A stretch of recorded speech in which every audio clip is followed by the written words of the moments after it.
mindset training that we take. As far as I know, we're the only people in the country that are doing this. There's a lot of sports psychologists out there. Again, my degree is in sports psychology, but everything we do is very wrestling specific. Of course, you can apply this to school and life, but everything we talk about is very wrestling specific. We got to look at mindset training like strength training. We got to look at mindset training like technique, right? So, strength training, we get our reps, we get our strength reps. Technique, we get our technical reps too, and we drill, right? Coach shows you a move. You guys, I see all the videos of your different pictures. You have a lot of clinicians coming here. They show you moves in clinician. What do you do after they show you the move? You drill it. You just drill it once? No. You drill it over and over, right? You get technical reps. Strength training, like we just spoke about. What happens? Do you just think about doing push-ups? Do you just think about squatting? Or you actually get in there and squat? You actually do your push-ups, right? You do the push-ups. You get your strength reps. What's the same thing now with mindset? We got to start getting our mental reps. What we do, wrestling mindset, is not counseling, it's not therapy, it's not motivational speaking. Listening to me, just listening to me today, is not only small, it's pointless. You have to do the things that we tell you, or at least try to do the things we tell you. It's about doing the drilling. Coach, you could have the best, we have the best technical wrestler in the world. Zeke Jones is our coach. I keep bringing him up. He was the best technical wrestler in the world. They gave him the award. He might have been the only American to ever win that, or one of them. And great coaching, great technique. If you don't drill what he shows you, nothing's going to happen. They've done studies. If you just listen to someone, how much information do you remember, percentage-wise? 5%. 5. So if you just listen to me today, what's this? I guess it's 1. Yeah, 5. What's 5%? Down there in the toilet. It's almost like we wasted each other's time. It's better off not to be here today then. That's not true, obviously.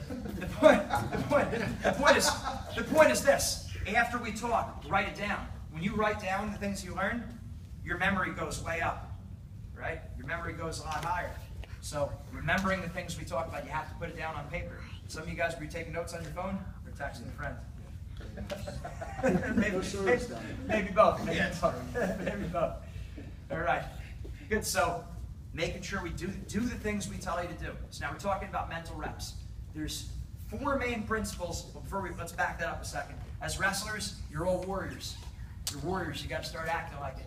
How do you become a warrior? You study the best warriors. Who are some of the best warriors of all time? The Spartans. You ever see 300?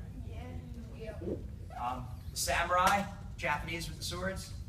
Military, U.S. military, Army, Navy, Air Force, Marines, right? The Apaches, the Aztecs, they're warriors. So you got to study the best warriors. 2 things all the warriors have in common. 2 things. Number 1, they know what they believe. And number 2, they're willing to die for it. That's what those groups have in common. The Spartans, Samurai, U.S. military, Apache, Aztecs, they know what they believe and they're willing to die for it. Okay? Now what does that have to do with wrestling? Obviously we're not going to die. Competing. The whole thing is, we think a lot of times losing. Sometimes losing, we feel like, oh man, that'd be the worst thing in the world if I lose. We have to train ourselves out of that. Our code, the way we compete, our mindset has to be more important to us than winning or losing. So we're going to get into that. Think about that. As a warrior, you need to do 2 things. You have to have those 2 things. They know what they believe, they're willing to die for it. So in wrestling, that just means I'm willing to lose, but I'm going to live my code. You have to have a code. You go into any martial arts studio, what do they have on the wall? Their honor code, their system, right? Everyone gets up in the martial arts room and they go through their principles. Military, they do that stuff too. I don't invent information. I don't dream this stuff up. I just find what the best people are doing, and then I say, hey, let's start doing it. Just copy what the best people are doing. I'm not saying copy in school. Don't cheat on tests. That's not what I'm saying. What I am saying is, if you're going to copy the smartest people, copy their study habits. Copy how they live. Copy their homework. They come in, they get extra help, all that. That's the stuff you want to copy. So we know our code. So 4 principles for wrestling mindset. No matter what team we work with, we always have them stand up before every practice and after every practice, and they go through the 4 mindset principles. They're the following. If we want to write this down in a notepad or anything. All right, so number 1 is I'm thankful for the opportunity to wrestle. Let's hear it. I'm thankful for the opportunity to wrestle. Right, thankful for the opportunity to wrestle. Kyle Snyder, Olympic champ, right? Our newest Olympic champ for guys. If you noticed, who saw that interview with him, right after won the Olympics? About 7 times he said those words. I was just thankful for the opportunity to wrestle. again, we're always studying the best people.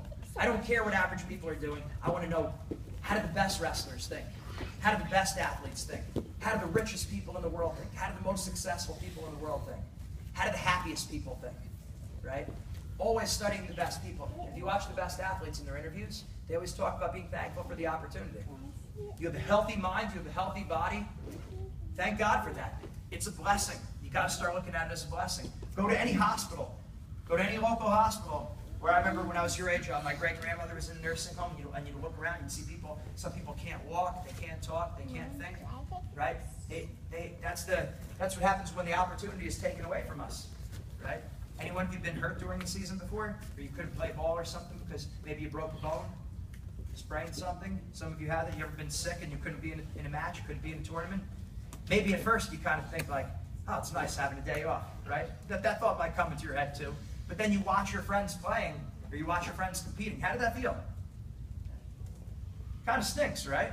You want to be the guy there on the mat. You want to be the one out there in the field playing. So it's got to start from being thankful for that opportunity to wrestle. Like I said, look at any hospital. Not everyone has the opportunity to do what you guys do. One of my wrestling coaches, he has a Children Wrestling with Cancer Foundation. All right, that's what they have a charity they dedicate to children who have cancer, and we take that for granted. We take that for granted that we have healthy minds and healthy bodies. As basic as it sounds, and I'm not trying to be like preachy or anything, but it's true. We have healthy minds and healthy bodies. If we look at it as being thankful for the opportunity, we're going to come in, we're going to work harder, we're going to have more fun. We're not going to be as nervous about winning or losing. I made that mistake in high school. I wasn't thinking about being thankful. I was scared to lose. I was scared to lose. I wasn't thankful for the opportunity. So that's what separates you from other people. Number one, being thankful for the opportunity to wrestle. The second principle we have, I'm aggressive and relentless. Let's hear it. Aggressive. A little louder than that. I'm aggressive and relentless. All right, being aggressive and relentless. And that's got to be the way you live. That's got to be the way in wrestling, in school, and in life. All right, we got to go for it. You got to take chances. I'm not saying doing anything stupid or doing anything crazy. I'm not talking about like, I'll do something crazy like playing in the middle of the road or on railroad tracks. I'm talking about going after your goals. Going after your goals. Playing to win, not to lose. Very important. So, what does an aggressive wrestler look like? Taking a lot of shots, right? Going for your best move on top that we drilled. That's an aggressive wrestler. What does an aggressive student look like? Pull out some examples. What? Studying. What else? Doing your reading. Teacher says read chapter 1, you read chapter 1. Right? What else? Doing homework, right? What happens if you're having a tough time in one of your classes? What? Getting a tutor. What was it? Asking for help. Raising your hand. Staying after class and saying, I really don't understand that. Can I stay late one day? Can I come in early in the morning? Be aggressive. Don't wait for your parents to tell you that. Don't wait for the teacher to say that to you. Be aggressive. Start stepping up. This is a group of growing, young men. And unfortunately, we're in a situation right now where a lot of grown men are just soft. We have to get tough.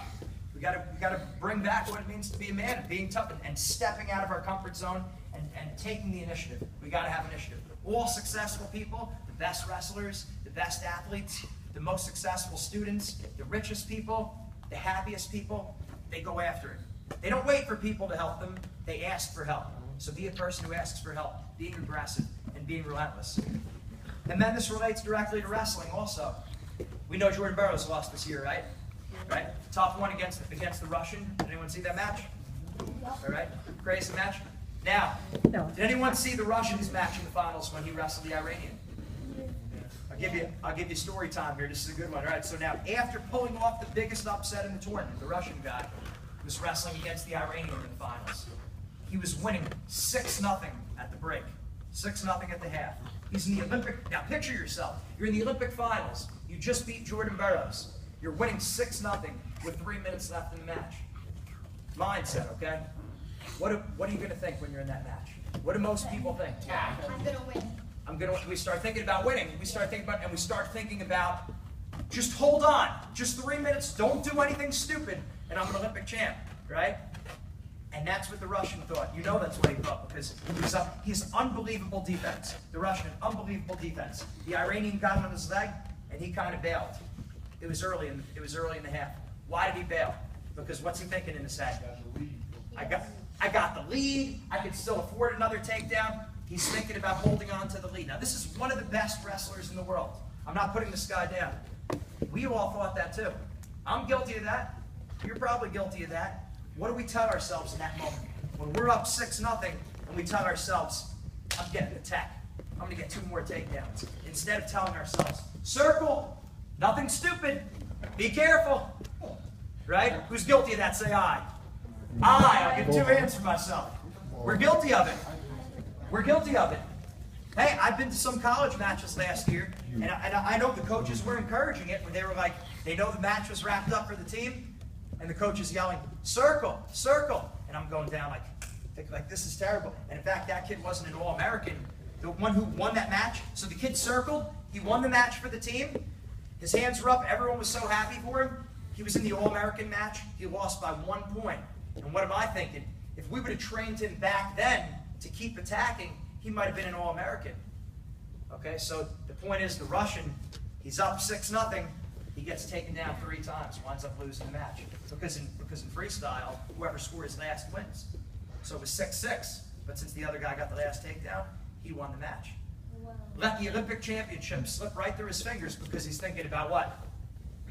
Winning. Instead of thinking, stomp this guy out. Attack. Being tough. Being tough. I mean, that's a crappy way to go down. Right? Pick number 2 all the time. Number 2, aggressive and relentless. Aggressive and relentless. Stop. And that's why, and again, I'm all about my faith and being a good person and living a good life. So when we say these things, obviously we're using figurative language, we're using figures of speech, but you got to think in your head, I'm going to step on his throat. I'm going to stick this guy in the ground. I'm taking the match, I'm going to take this guy's